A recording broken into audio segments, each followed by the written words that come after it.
With less than 2 weeks to the deadline, there's a lot of trade deadline questions we got from you guys. On today's mailbag episode, Dodgers were off, so we'll talk about what you guys wanted to hear about, which is trade deadline, Max Muncy, Miguel Vargas, and a few other things. That's what's on tap, so let's get Locked On Dodgers. You are Locked On Dodgers, your daily Los Angeles Dodgers podcast. Part of the Locked On Podcast Network, your team every day.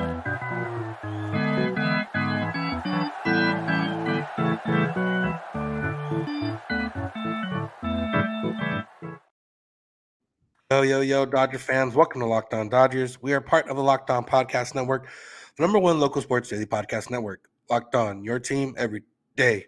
This is a daily podcast covering the Los Angeles Dodgers, bringing you the smart fans' perspective on our boys in blue. You can find this podcast wherever you find podcasts and on YouTube simply by searching for Locked On Dodgers. And if you want to become a part of the Everydayers, which is the exclusive club of people that listen to this podcast or watch this podcast every day or almost every day, you can do so and help yourself out by subscribing wherever you get podcasts and on YouTube. If this is your first time listening or watching, I'm Vince Samperio, and this is my co-host, Jeff Snider. We're both lifelong Dodger fans that have been around the team for a long time, watching them growing up, covering them as we got older, being in the press box, being in the locker room, being all over watching the Dodgers. And we're here to bring you what we think is a smart fans perspective on our boys in blue every weekday morning. And while the Dodgers did not have a game on Thursday, there's still a lot to talk about because we put out a call for questions and you guys provided a lot of them, most of them around the trade deadline. So, Jeff, unless you have anything to add right now, we can just jump right into it. Yeah, we should mention that even though there was no game, the Dodgers picked up half the ground in the division because both the D-backs and the Giants lost today. They're both tied for second place, and now they're 2 games behind the Dodgers instead of a game and a half. Braves had to mount a comeback in the bottom of the 8th. They were down 5-3, I think, and back-to-back homers made it 7-5, and that held up. So, productive off day for the Dodgers, and let's jump into the questions. Yeah, I know I mentioned trade deadline, but let's start with one that's not trade specific from Mario at _Mario Rosales_. He says, why don't the Dodgers re-sign their own young players? He mentioned Seager going off in Texas, Bellinger being gone, no extension for Will Smith still, and Julio looking like the next to go. Yeah, there's probably a couple answers to this. Part of it is those guys you mentioned weren't looking for hometown discounts. The reason the Braves have been able to re-sign these guys long-term is because they're aggressive very early in their careers and getting hometown discounts that they do present a lot of risk to the team. That's the trade-off for the hometown discount. And we've talked about this before. If Ronald Acuna blows out his knee again, even though they're not paying him nearly as much as he would be worth on the open market, if he gets hurt, they're paying him, to do nothing. And so that's the risk. And obviously with a guy like Acuna, it's worth it. Albies, they're paying him so little that even if he got hurt and never played again, the deal has already been worth it. But Spencer Strider, his long-term deal, a guy who throws that hard, like he's going to have Tommy John surgery at some point. There's always risk there. And so some of it is the Dodgers not wanting to take on that risk. And some of it is the guys not looking for hometown discounts. Corey Seager was never going to sign a long-term deal in LA before he hit free agency. That's why he hired Scott Boras as his agent.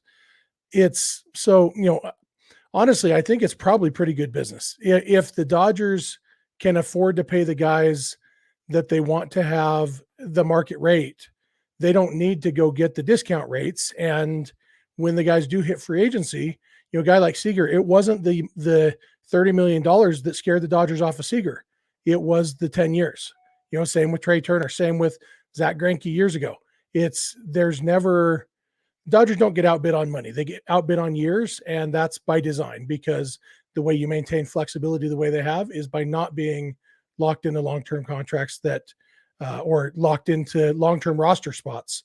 To be more specific, they like the roster flexibility of only having guys on the active roster who are actually still good at baseball most of the time.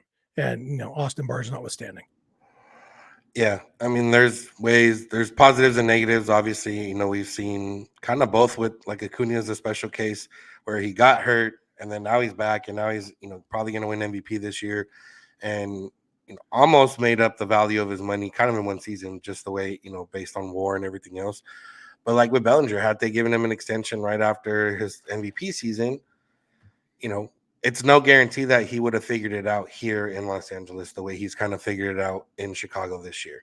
Walker Buehler's a guy who's now undergoing his, second Tommy John surgery. And, they actually did kind of give him 2-year deals ahead of time before, not full on extensions. So there's different ways to go about it. I just think of a matter of when it came down to Bellinger, that was just a case of, you know what, he doesn't fit right now, and we thought they could get him back cheaper, and they were wrong. When it comes to Corey Seager, I don't think they thought anybody was going to give him 300 mil over 10 years. And then when it comes to Julio, it's just going to be, depending on what he's looking for and what the Dodgers are looking for. And I don't consider it a bad thing. Clayton Kershaw, they did keep him around and have continued to keep him around. They locked up Mookie Betts right away. So, yeah, it's different ways of going about it. Would I have preferred to have some of these guys locked up early? Yes, but again, it can go the other way, and we just haven't seen it on the Braves side, but not that it's not going to happen.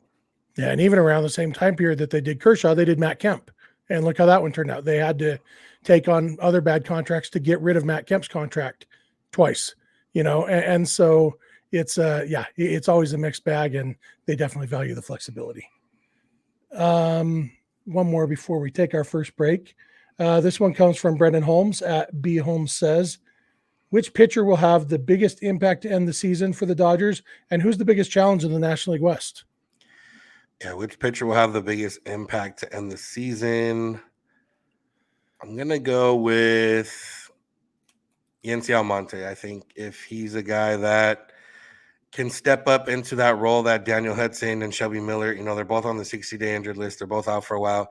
He's has the best chance of figuring it out and having that stuff. Whereas like Gradwell is who he is at this point. He's not going to suddenly start striking guys out.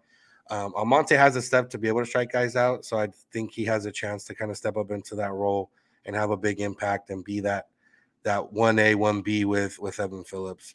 And when it comes down to the NL West crown, it's hard not to say the Giants right now, just the way they're playing. The Diamondbacks are starting to fall off a little bit, kind of how we thought. They maybe don't have the pitching to kind of hold them up there. Merrill Kelly's been hurt.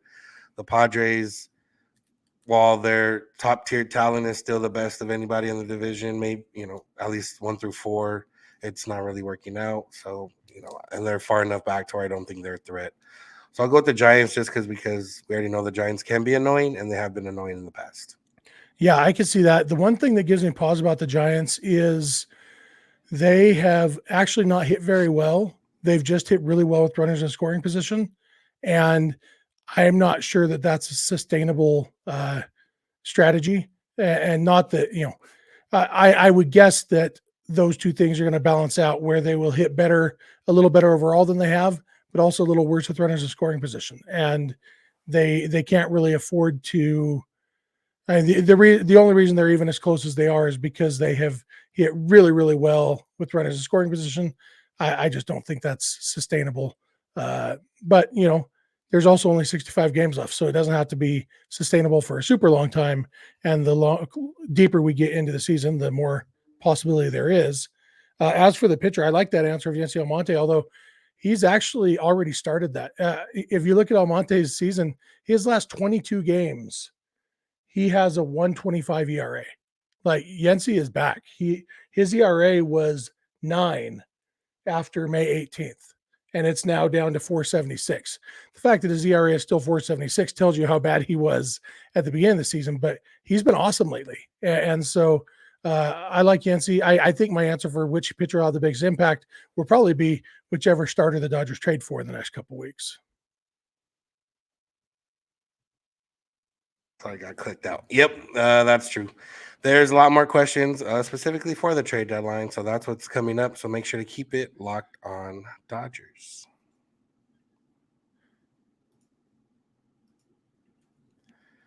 For a championship team, it's all about making sure every player is a perfect fit. It's the same when it comes to your vehicle. Every part needs to fit just right.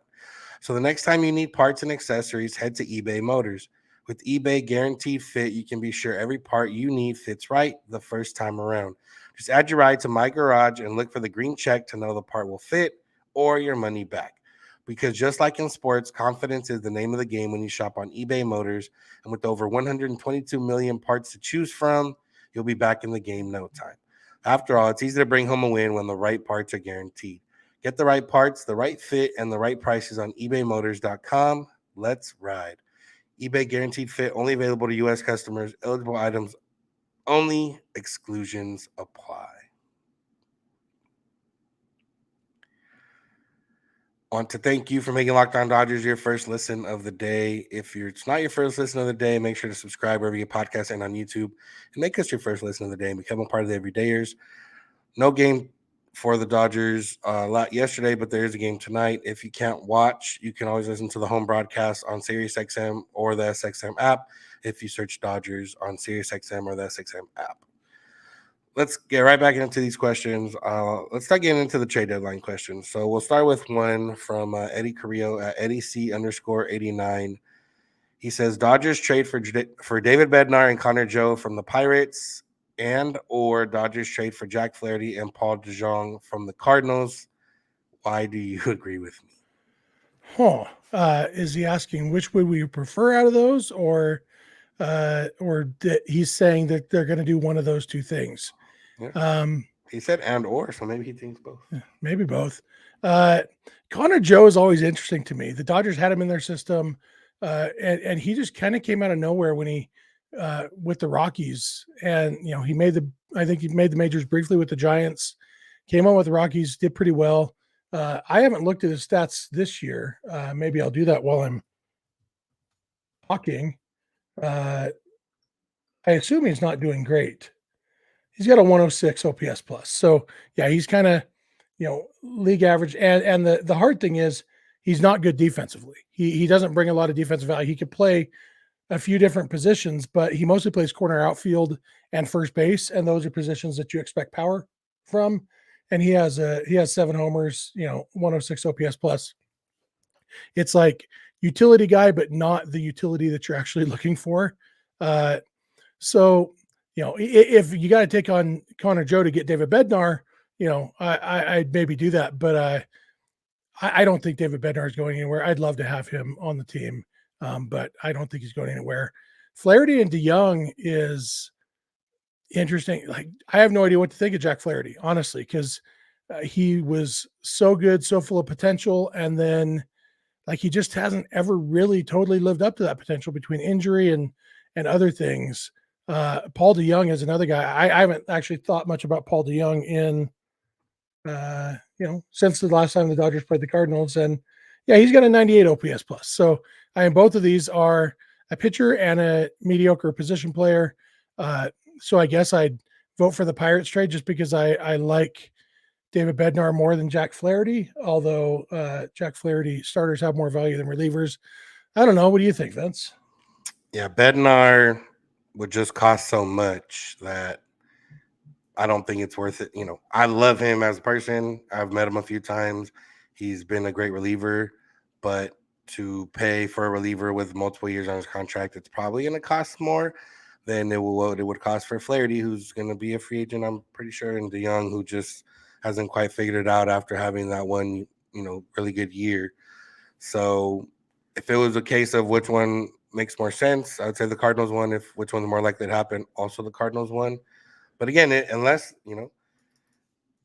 the Pirates, they got a taste of winning, so I think that they might want to keep Bednar around because anybody they trade for, unless they're asking for near MLB ready players, and what if it's like Michael Bush or someone like that, then maybe I might be a little bit more open to some of these younger guys that, are going to come up in the next few years rather than a guy that's probably close to being done with as a prospect just based on age anyways.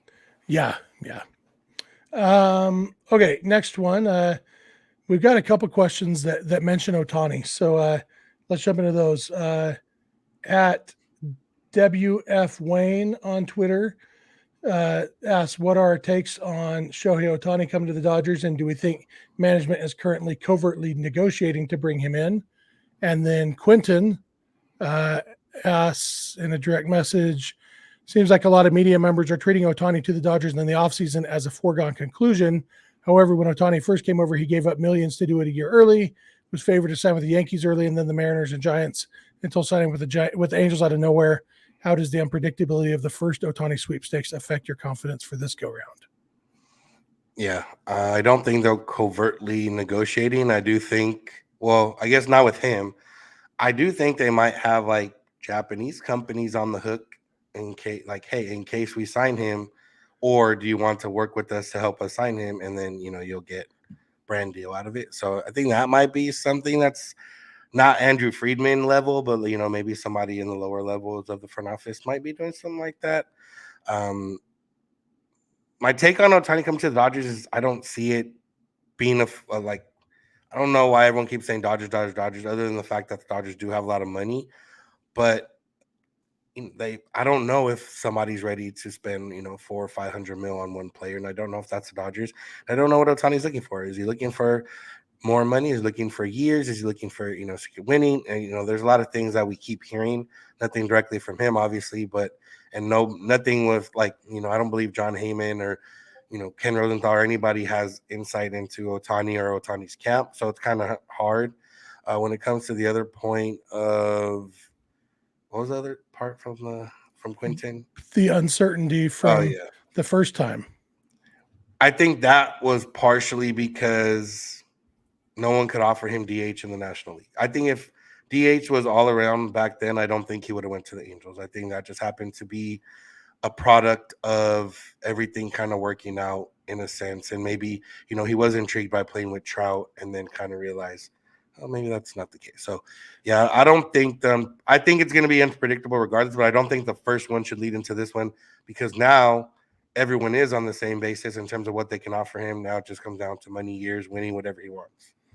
Yeah. And on the other hand, I think the fact that everybody was surprised last time does kind of tell you that he values some things differently. Because even with the DH, the two other teams that Quentin mentions, two other American League teams he mentions, the Mariners and Yankees, that the Mariners have the Ichiro connection. I don't know if Seattle is any closer to Japan actually flight wise than Anaheim.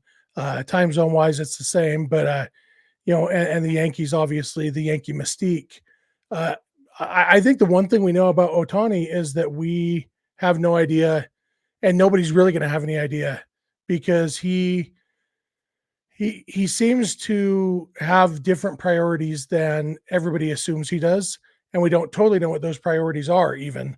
But that's why I remain hopeful for the Dodgers because I don't think the Dodgers will offer him the biggest contract, but if I do think that Los Angeles could offer him a lot of things that other cities couldn't, as far as endorsements and all of that stuff, publicity, and with I think the majority of his income is going to come from those things and not from his baseball salary. So, and obviously, if he's serious about winning, which he seems to be, the fact that the Dodgers will head into the negotiations with 11 straight years of the postseason and 10 out of 11 of winning the division can't hurt.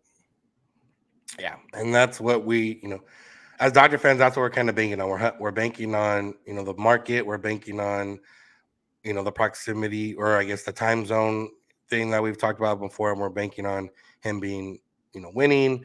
We're going to take the little Mookie Betts snippet and, take that and elevate it to where we're like, oh, he wants to play, he wanted to play with Mike Trout. If you believe that, then hey, he wanted to play, a Mookie Betts. Maybe that's another part of it. So, but again, I just don't think there's anyone that knows anything more than I don't even think Ohtani knows at this point. So, yeah, it's fun to speculate about, but that's all that any of us can do.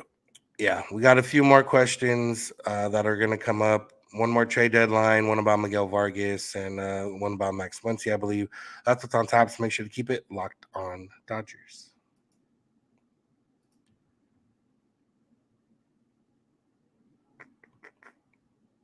If you cannot watch the game, you can always listen to the home broadcast on SiriusXM or the SXM app. All you got to do is search Dodgers. You can also listen to us on there if you search Locked On Dodgers, which is how you can find us where you find podcasts and on YouTube. Make sure to subscribe in each of those places and get notified when we have a new episode. Let's get right back into these questions. We got one more trade deadline around. This one comes from Andrew at A Moscow 10. He says, these are my ideal / realistic trade deadline acquisitions. Jordan Montgomery, Jordan Hicks, Lucas Giolito, Jeimer Candelario. Do you think this is a realistic scenario? And if so, do you think it makes us immediate and legitimate World Series contenders? Yeah. Apparently it's Jeimer. At least that's what Right. that's what they call him on the broadcasts, and that's what Baseball Reference tells me. Yeah, Jeimer Candelario. I talked about him a little bit a week or two ago. He's pretty interesting. He's actually been under the radar good hitter. He or at least solid hitter.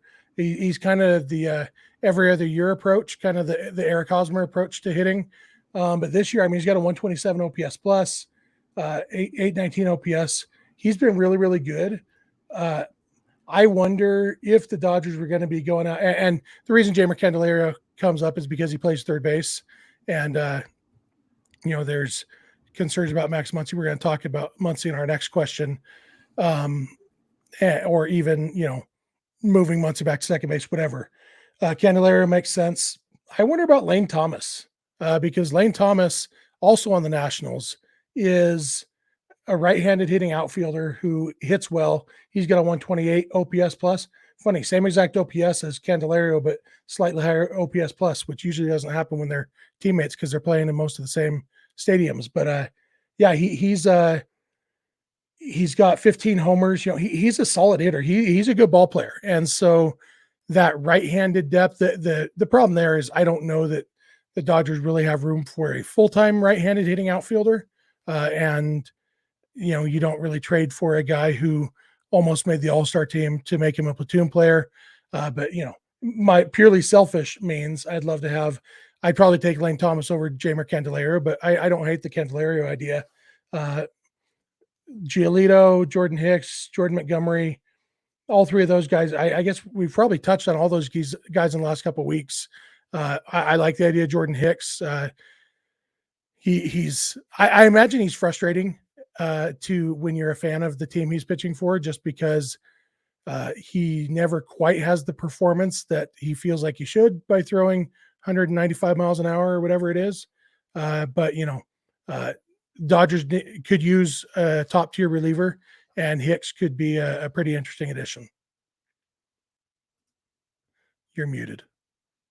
When it comes to realistic, the Dodgers could get all four of those guys, and it is realistic in that sense, but I don't know if that's a lot of moves to make, especially considering that there's going to be a lot of other teams trying to get guys. Like, if somehow the market crashes and you're getting all these guys for less than what is expected right now, then yeah, it's possible and cool. But if not, then it's still a good haul. And and the question of what does it make you like immediate, like World Series contenders, legitimate and whatever, what do you consider a legitimate World Series contender? Because the Dodgers have second best record in the National League or close to it. I don't know where the Brewers are at right now, but they're right there. And top 5 in the entire league. So like, what more do you need to be a World Series contender than to be up there in the ranks with the rest of everybody else? Now, getting these guys would make them better. Yes, that is, it would make you a better contender for a World Series, and would help you out in that sense. But again, it's all going to come down to cost, what teams are looking for. I think where the Dodgers can maybe win a little bit in this deadline is kind of what I just mentioned of major league ready players for teams that are like planning on still contending maybe this year and definitely contending next year. Teams will like Angels, Mariners, like teams like that might have something to help the Dodgers. Hey, here's a Michael Busch, or here's, I guess it's a huge name, Miguel Vargas. Here's a Michael Grove. Here's whatever, somebody that can help you out right now this season, can help you out in the future. And, the Dodgers are going to have a 40-man roster crunch, as we've talked about in the offseason. So they do kind of have to not unload people, but they can be a little more lenient with certain guys that maybe aren't going to fit on the team in the next year, but will have to be on the roster in the next year. Yeah, Hunter Renfroe from the Angels is a name that doesn't come up as often as I expect it to. He seems like a guy who could be a fit for the Dodgers, except for the fact that Artie Moreno, doesn't like trading to the Dodgers.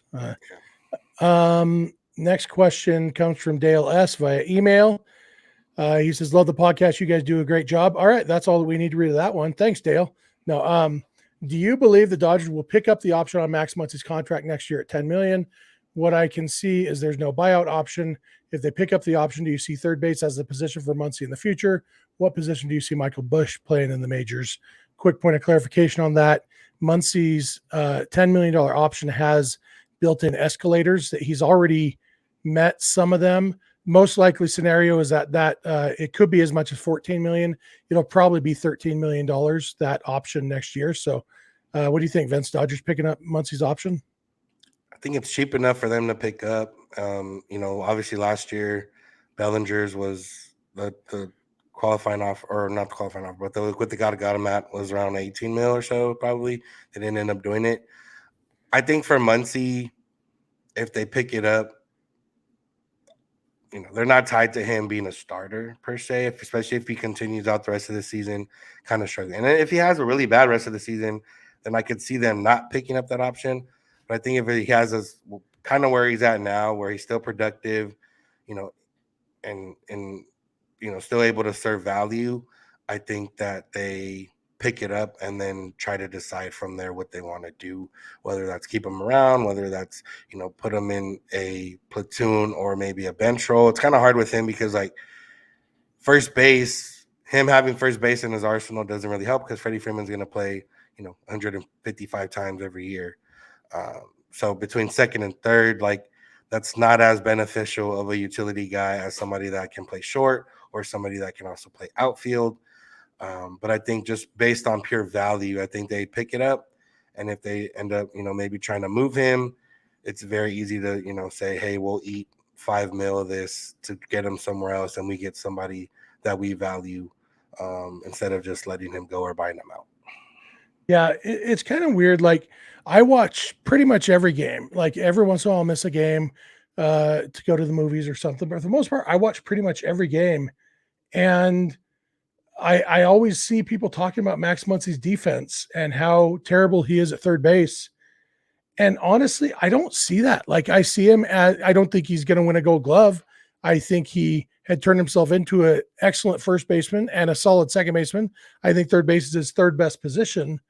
But I don't feel like Max Muncy's defense is hurting the team that much. Especially, he really struggled the first couple of weeks of the season, but the last 3 months, he's been solid. Again, not Gold Glove worthy. I know that people like to take things out of context and think I'm saying what I'm not. And so I'm not saying he's an excellent third baseman. I think he's fine. And, so yeah, if the Dodgers keep him, I think they're fine having him at third base. Obviously, if they get Nolan Arenado in a trade, then he'll probably play third base, but I think they'll probably pick up his option. Like you said, it's a low risk, especially for a team like the Dodgers with the money that they have, and pick him up and hope that he can figure it out. Hopefully he figures it out the next couple months so that they're a little more confident going into that decision. I think when the offense isn't there, it's easy to look at the defense and that magnifies everything else. Oh, he didn't get to that one ball, or oh, he made him, err on this play. And when he's hitting, 10, 15 home runs a month, you don't really worry about it. Or, 8 to 10 home runs a month, you're not really worried about it. When he's not doing that, then yeah, you worry about it.